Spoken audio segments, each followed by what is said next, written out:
All right, now the 17th G20 summit kicks off in Bali, and that's our big story. 17 world leaders converging. They're going to discuss global issues. It's happening even as the Russian President, Vladimir Putin, also Mexican and Brazilian leaders, all of them have decided to skip this all-important summit. Amidst heightened geopolitical tensions, there is the ongoing chip war as well. The Chinese Premier Xi Jinping has met the U.S. President Joe Biden ahead of the summit opening, and in that meeting, which lasted more than 3 hours, both sides have said that they want to avoid conflict, and Xi Jinping has reportedly said that the world is expecting the U.S. and China to properly handle their relationship. Meanwhile, Joe Biden has said that both sides want to manage their differences to prevent competition from becoming a conflict. My colleague Srinjoy Chaudhary is here to break down the importance of that long meeting that's taken place between Xi Jinping and Joe Biden. It lasted for more than 3 hours. Do fill us in on what happened over there and the significance of it. Srinjoy. Yeah, the fact that this meeting actually happened is, in a sense, good news, because America and China have not had a very good relationship in recent times. You look at the political situation. The Americans have been very cautious about Chinese aggression, and America has made it very clear that its friends in the area and allies, whether it's Japan or South Korea or the Philippines, and notably Taiwan, are in a difficult situation. The Americans have also said that in case Taiwan was attacked by China, America would defend Taiwan. Now, these are very strong words.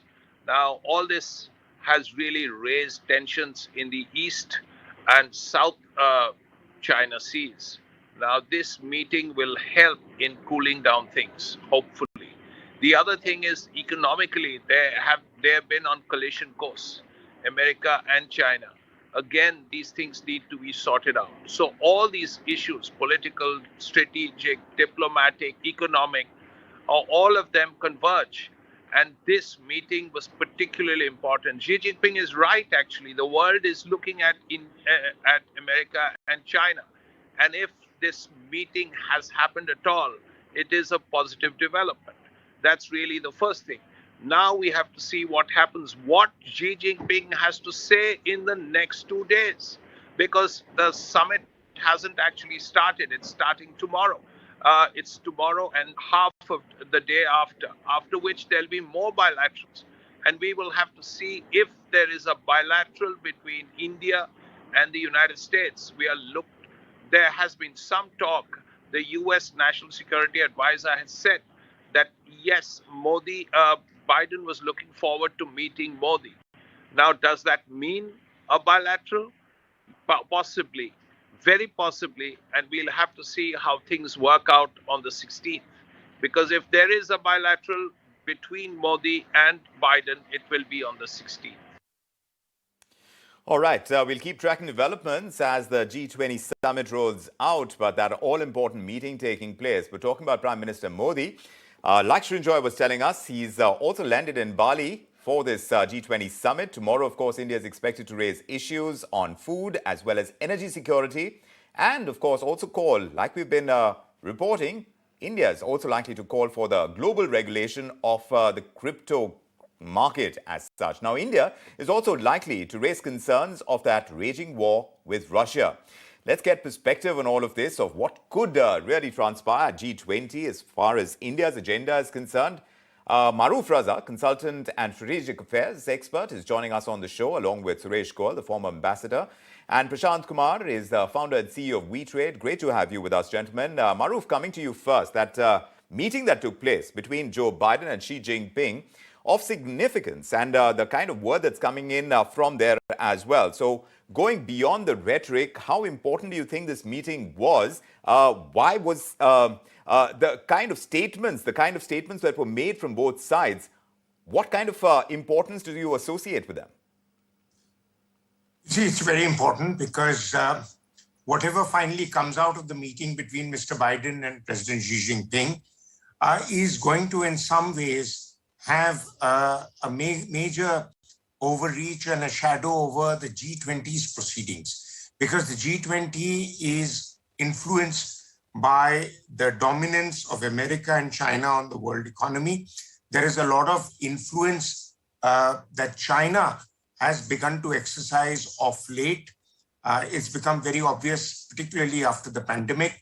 Also, for China, it's a kind of dream come true to some extent, because now they are being seen on par with the US, and the rest of us are in the party, but not really setting the agenda like China and the US are.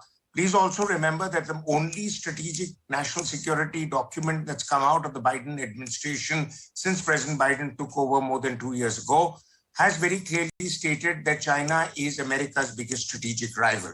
Now, whether it is just military strategy, whether it's the standoff over chips, microchips, or it is the role that China will continue to play in terms of providing cheap goods to the rest of the world, which America and the Western world cannot compete with because of their overheads.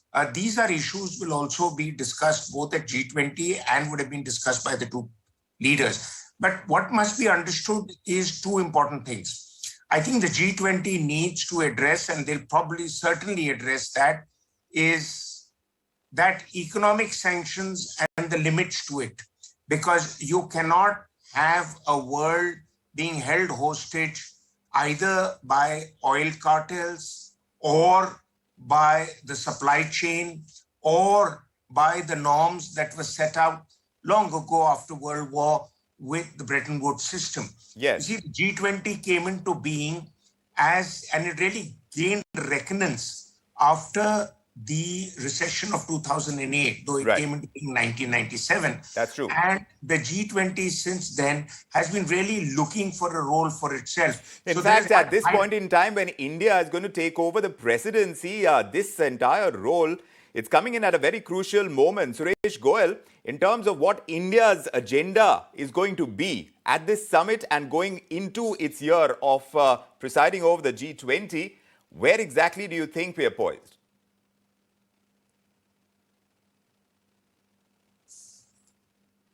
Suresh Goyal? Muted. Mr. Goyal, can you hear me? Can you hear me now? Yes. Yeah. Please go ahead. Yeah. All right. As far as the G20 is concerned, I think the agenda for G20 and agenda from the Indian point of view has already been set by Prime Minister Modi and the Minister for External Affairs. When we talked about what our focus is going to be, we have talked about food security, energy security, etc., etc. Therefore, I don't think there is anything really new in all these things. That was expected to be our agenda. Energy security is most important. So is food security, having seen what happens when there is a disruption. We have seen all those things. I think the point really here is what you said earlier. How is India going to emerge out of this G20 presidency?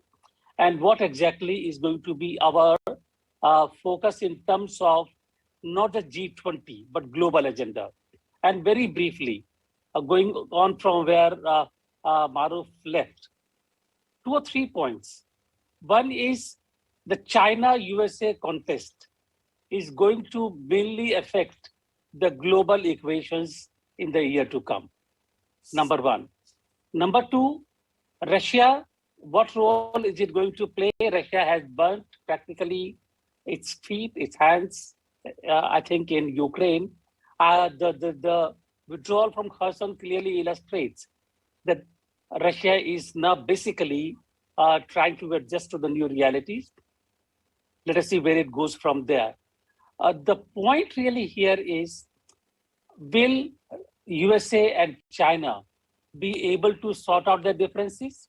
Or like Joe Biden said, I'm reading from CNN, when Joe Biden said that we should not allow our contests to rise to conflicts, to translate into conflicts.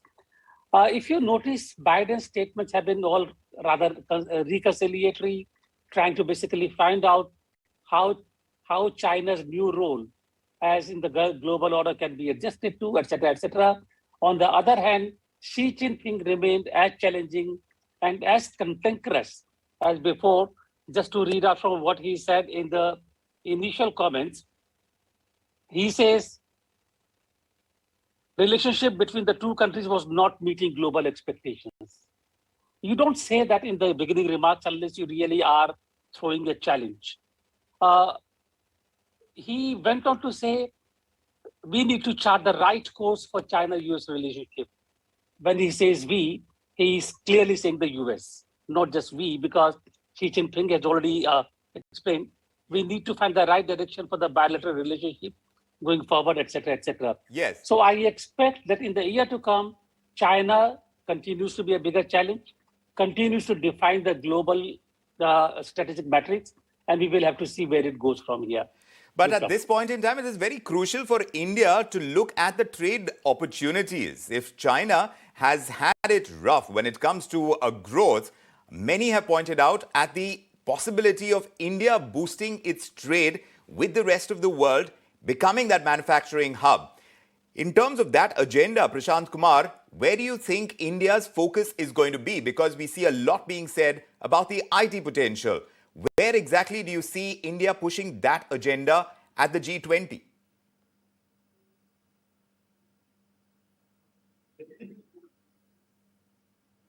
Can you just repeat the question again? Mr. Kumar, I was talking about India's trade potential and how it's likely to push that agenda in a crucial time when China has had it pretty rough when it comes to its economic growth story, and that has really pointed towards India as being able to take on the gauntlet, as it were, and being able to turn ourselves into a manufacturing hub to the world. Is that likely to happen? Is that agenda likely to get pushed at the G20? As much as I would like to respond to this question, I believe this is meant for another panelist, and the crypto regulations is the one where right. you So do tell us, Mr. Kumar, as far as that part of what India's important priorities when it comes to this G20 summit is, we're talking about the crypto crash right now and the need for regulation, because we are seeing an exchange like an FTX take such a huge drubbing. When it comes to regulation in cryptos, there are several countries and they have different policies when it comes to the cryptos. How do you think India is going to push its need and its line for better regulation that is global in nature? Yeah, so let me break this question and answer in two parts.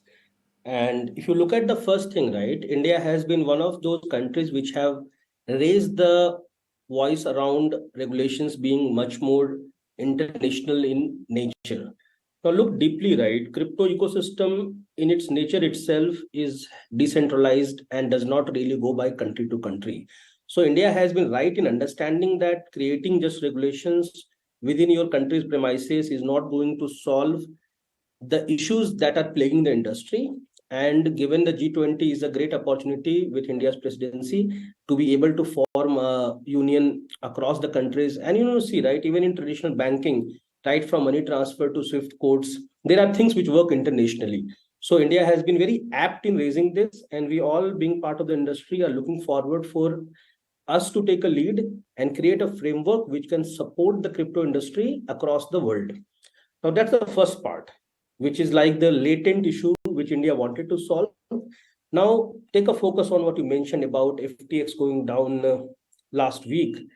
If you dig two more layers, you will realize that one of the primary things which happened with FTX is FTX being an exchange and also was a custodial to the customers' currencies. And things as when haphazard, they are not able to honor their commitments and withdrawals have been paused. Now, this again leads to a conclusion that while crypto as an ecosystem is here to stay, there is a strong need of regulations. I will take a parallels with the share market. Let's see, you have a number of brokers, then you have exchanges like NSE and BSE, and then you have a very specific and very well-regulated custodials, which are different from the exchanges, like you have CDSL with us. With CDSL acting as a custodial service, you are 100% sure that exchange is only to make sure that your orders get processed versus any risk happening there. Now, this is a very important part, which as the regulations come in, there need to be an international agreement in which custodial services are brought to the fore, in which they take a guarantee of holding up the assets of the customers while the exchanges in themselves are detached from it. I would like to stress that as part of the regulations, this is something that need to be brought into the part of it so that no bad actor alone can demonify an entire industry, and no customer should ever suffer from this. We, for example, at WeTrade follow this principle with T, that any customer's assets, when it is given to us, remains with us in its 100% same form, so that we are never impacted out of any customer withdrawals at any stage. So these two important things, India should take a lead and hope to make this ecosystem much more safe and secure. Well, that's going to be the push from the Indian side. How much it's able to achieve is something we are tracking very closely. And alongside, we are seeing all the geopolitical tensions and how the G20 can become a platform where some of these frayed nerves can now be smoothened. We have seen that meeting that took place between Xi Jinping and Joe Biden. We'll see what else takes place. Of course, the Russian president is not at the G20, but all of that is something that is going to roll out as the summit unfolds. Maruf Raza, Suresh Goel, and Prashant Kumar, pleasure having you with us, gentlemen, with your perspective on India tonight.